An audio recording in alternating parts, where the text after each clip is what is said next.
Assalamualaikum warahmatullahi wabarakatuh. Pada kesempatan kali ini, pada video ini kami akan menjelaskan sedikit mengenai tafsir Syiah Ismailiyah, Asas At-Ta'wil karya Al-Nu'man bin Hayyun. Video ini dibuat untuk memenuhi tugas tafsir madhabi kelas C3. Pada kelompok ini ada dua presentator, yakni saya sendiri Ahmad Salahuddin dan rekan saya Ayu Safitri. Bismillahirrahmanirrahim. Langsung materi yang pertama, yakni biografi Nu'man bin Hayyun. Beliau mempunyai nama lengkap Abu Hanifah Al-Nu'man Ibnu Muhammad Ibnu Mansur Ibnu Ahmad Ibnu Hayyun Al-Tamimi, atau yang lebih dikenal dengan Nu'man bin Hayyun. Beliau lahir pada tahun 259 Hijriah atau 873 Masehi di Qairawan, Maroko. Nu'man bin Hayyun walaupun menjadi tokoh besar bagi aliran mazhab Syiah, namun tahun kelahirannya menjadi perdebatan bagi kalangan ahli. Qutaihil memprediksi bahwa beliau dilahirkan pada tahun 259 Hijriah atau 873 Masehi. Akan tetapi pendapat ini ditentang oleh banyak sekali peneliti maupun ahli sejarah, seperti halnya Asif Faidi yang mengatakan bahwa Nu'man dilahirkan pada tahun 10 tahun terakhir abad ketiga Hijriah atau 9 Masehi. Pendapat ini pula yang diyakini oleh Ismail Sami'i yang mengatakan bahwa Nu'man dilahirkan pada tahun 293 Hijriah atau 905 Masehi. Sebuah kesimpulan yang mengatakan bahwa Nu'man dilahirkan pada tahun 259 Hijriah atau 873 Masehi hanya sebatas prediksi dan sangatlah sulit diterima, karena selain pendapat tersebut tidak berdasarkan data yang kuat, dan pada sisi yang lain berarti akan mengatakan masa kehidupan Nu'man yakni selama 104 tahun, di mana tiada satu sumber pun data yang menjelaskan atau menguatkan bahwa umur Nu'man mencapai angka tersebut. Masa kecil beliau hingga dewasa dihabiskan di kota Qairawan, Maghrib atau Maroko. Nu'man beserta keluarganya menuju Mesir dengan ajakan Khalifah Al-Mu'iz Lidinillah. Beliau adalah seorang hakim terkemuka, ahli hukum, dan penulis Daulah Fatimiyah. Dalam hal ini ia dikenal aktif di bidang politik kemasyarakatan, sehingga dalam sepak terjangnya Qadi Qudah Al-Daulah Al-Fatimiyah atau Hakim Agung Daulah Fatimiyah. Selama masa hidupnya ia melayani 4 khalifah Fatimiyah, dimulai dari masa pemerintahan Ubaidillah Al-Mahdi, Qasim Muhammad Al-Qaim, Abu Zahir Ismail An-Mansur Billah, sampai dengan masa Tamim Ma'ad Al-Mu'iz Lidinillah. Nu'man dilahirkan dan tumbuh pada masa yang dikenal sebagai masanya perselisihan dalam hal politik dan aliran madhab. Riwayat pendidikan beliau yakni berawal dari ia berguru pada Muhammad ibnu Mansur atau ayahnya sendiri, seperti yang dilakukan pada anak-anak pada waktu itu yang mula-mula belajar pada bapaknya sendiri. Kemudian ia meriwayatkan hadis darinya. Selanjutnya beliau menyempurnakan keilmuannya dengan mendatangi masjid-masjid serta majelis-majelis ulama yang terkenal di kota tersebut. Adapun karya-karya beliau, yakni 1 Asas At-Ta'wil yang akan dibahas pada video kali ini. Kedua, Da'aim al-Islam, Kitabul Iddah, Ikhtilaf Usulil Madhahib, Kitabut Tauhid wal Imamat, Kitabul Hula wa Tiyab, Takwilur Ru'yah. Kemudian slide selanjutnya, pendapat ulama terhadap beliau. Zahabi mengatakan bahwa sebelumnya Nu'man beraliran mazhab Maliki, kemudian berpindah ke mazhab Syiah demi memperoleh jabatan. Kemudian Al-Musabbihi berkata, Nu'man merupakan seorang al-ilm,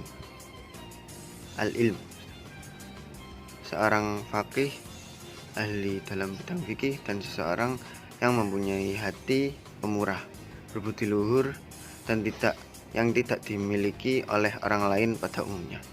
Kemudian Mustafa Ghalib dalam Muqaddimah kitab Ikhtilaf Usul al-Mazahib yang berpendapat bahwa Nu'man merupakan seorang alim mulia berwawasan luas. Baik, untuk bab berikutnya yaitu paradigma asas at-tamwil karya Nu'man bin Hayyun. Pertama, yaitu mengikuti Syiah Ismailiyah, yaitu sekte kaum Syiah yang mengakui Ismail sebagai imam yang ketujuh sesudah Ja'far as-Shadiq. Adapun pengikut Ismailiyah mengatakan bahwa kemungkinan setelah Ja'far as-Shadiq adalah Ismail bin Ja'far al-Shadiq. Kelompok Ismailiyah berpendapat bahwa Ismail bin Ja'far sebagai pemimpin yang sah karena ia sebagai putra tertua Ja'far as-Shadiq. Akan tetapi mereka berbeda pendapat mengenai kematiannya saat Ja'far as-Shadiq masih hidup. Kemudian Imamah adalah termasuk sendi agama bagi bagian dari rukun iman dan merupakan fondasi Islam bagi bagian dari akidah. Golongan Ismailiyah percaya bahwa Islam dibangun oleh 7 pilar. Seperti dijelaskan oleh Qadi al-Numam, 7 pilar tersebut yaitu iman, toharo, sholat, zakat, saum, haji, dan jihad. Pilar pertama yaitu iman seperti yang dijelaskan Qadi al-Numam sebagai berikut, yaitu iman kepada Allah, tiada Tuhan selain Allah, dan Muhammad utusan Allah. Iman kepada surga, iman kepada neraka, iman kepada Nabi dan Rasul, iman kepada imam, percaya mengetahui dan membenarkan imam zaman. Kemudian seperti kebanyakan sekte Syiah, yaitu mempercayai adanya zahir dan batin dalam Al-Quran. Lanjutkan dengan latar belakang penulisan Asas at-Tanwil. Latar belakang penulisan oleh Nu'man bin Hayyun. Pertama, adanya upaya untuk mengembangkan budaya atau sistem berpikir kritis oleh Khalifah. Pada saat itu, Khalifah Al-Mu'izz dinilai memiliki keinginan untuk memperluas kekuasaan serta mengembangkan budaya berpikir kritis sebagaimana misi dakwah. Maka beliau bekerjasama dengan Nu'man yang kemudian memiliki karya Asas al-Tamwil dan kitab Da'aimah al-Islam. Latar belakang lainnya yaitu tujuan dengan Asas at-Tanwil adalah untuk menjelaskan dimensi batin dari apa yang kami paparkan dalam kitab Da'aimah al-Islam, sehingga buku ini dapat menjadi sumber batiniah, artinya batin sama seperti itu untuk bentuk luar akhir. Alasan lainnya, Qadi An-Nu'man percaya bahwa penting untuk mengenali dan memahami simbolisme di balik kisah-kisah Al-Quran berdasarkan ayat-ayat tertentu yang menunjukkan makna batin. Kemudian dilanjutkan kembali dengan metode dan corak asas al-tanwil. Sumber penafsiran yang dipakai oleh Nu'man bin Hayyun yaitu Ra'yu Aqli dan Khobar Hadis, di mana hampir kebanyakan penafsiran atau takwil yang dilakukan oleh Nu'man bin Hayyun memakai Ra'yu al-Aqli. Namun, ditemukan beberapa pentakwilan yang menggunakan khobar atau hadis. Kemudian, corak tafsir Qadi An-Nu'man atau Nu'man bin Hayyun adalah tafsir mazhabi dan tafsir falsafi. Dikatakan tafsir mazhabi karena banyaknya kecenderungan Syiah di dalam tafsirnya, dan dibilang corak falsafi karena beliau memiliki keinginan untuk membuat kitab tafsir yang memiliki corak falsafi. Kemudian ada sasaran dan tartib ayat. Sasaran dan tartib ayatnya yaitu menggunakan tafsir maudhu'i. Kemudian diteruskan dengan sistematika penulisan asas al-tanwil. Kitab asas al-tanwil memiliki tebal halaman yang dibagi menjadi 6 pasal. Pasal pertama halaman 33 sampai 75 dimulai dengan penyebutan jumlah natik. Natik di sini yaitu Nabi Adam. Kemudian dilanjutkan dengan kisah-kisah Nabi Adam beserta keturunannya, yang kemudian dilanjutkan dengan kisah natik setelahnya. Pasal kedua halaman 76 sampai 106. Dalam pasal ini berisinya penjelasan tentang munculnya natik yang kedua yakni Nabi Nuh beserta para pendakwahnya. Di sini diceritakan dan dijelaskan mengenai kisah Nabi Nuh dan kaumnya serta para pendakwahnya, yaitu nabi-nabi yang ada setelah beliau.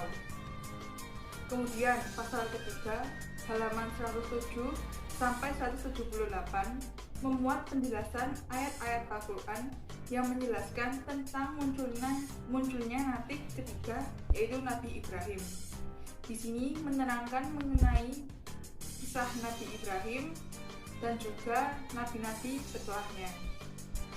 Kemudian pasal keempat yang halaman 179 sampai 298 menjelaskan cerita nabi keempat yaitu Nabi Musa. Di sini juga menjelaskan mengenai kisah Nabi Musa serta nabi-nabi yang ada setelahnya. Pada pasal kelima halaman 299 hingga 314 berisikan kisah nabi kelima yaitu Nabi Isa ibnu Maryam. Di sini menjelaskan mengenai Nabi Isa, kisah-kisahnya dan mukjizat-mukjizatnya. Kemudian pasal ke-6 halaman 315 sampai 368 menjelaskan kisah nabi yang terakhir yaitu Nabi Muhammad SAW, kaumnya dan serta kaumnya. Kemudian keunggulan dan kekurangan asas al-tanwil karya Nu'man bin Hayyun. Keunggulan dari kitab ini yaitu sumber utama bagi syariah bagi sebagian komunitas mustadi Ismailiyah atau Syiah Ismailiyah, menerangkan makna batin, menjelaskan tentang nabi, serta memberikan penjelasan tentang kisah nabi selengkap mungkin, juga menjelaskan tentang imam. Kemudian kekurangan dari kitab ini yaitu banyaknya kecenderungan tentang doktrin Syiah.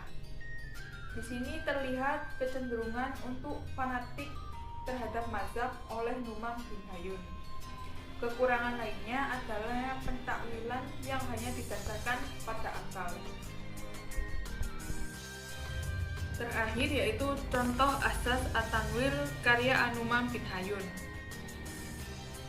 Pada salah satu pentakwilannya yaitu surat Hud ayat 38-39. Kita langsung saja baca artinya, yaitu, dan mulailah Nuh membuat bahtera, dan setiap kali pemimpin kaumnya berjalan melewati Nuh, mereka mengejeknya. Berkatalah Nuh, jika kamu mengejek kami, maka sesungguhnya kami pun mengejekmu sebagaimana kamu sekalian mengejek kami.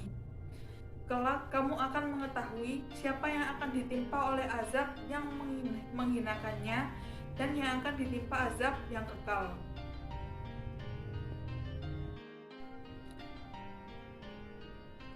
Pada pentakwilan sebelumnya, Numam menganggap bahwa fulk pada ayat di atas jika dimaknai secara zahir, yakni kapal atau perahu yang melaju di atas permukaan air. Numam menegaskan bahwa takwil dengan makna batin dari kata fulk, yakni wata al-haq, ajakan kebenaran, sedangkan alma ditakwilkan sebagai ilmu. Demikian ini sesuai dengan istilah orang Arab dalam menyebutkan seseorang yang memiliki taraf keilmuan yang tinggi dengan sebutan al-ilm, yaitu orang yang luas ilmunya bagaikan lautan.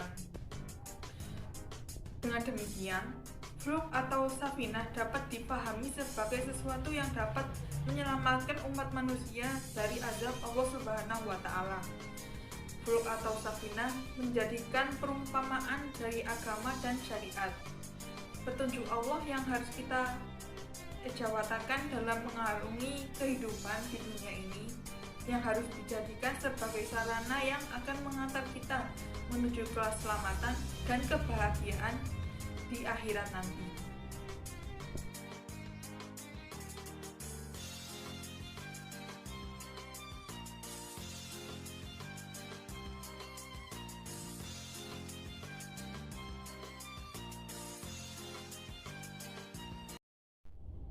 Sekian dari kelompok kami, kurang lebihnya mohon maaf.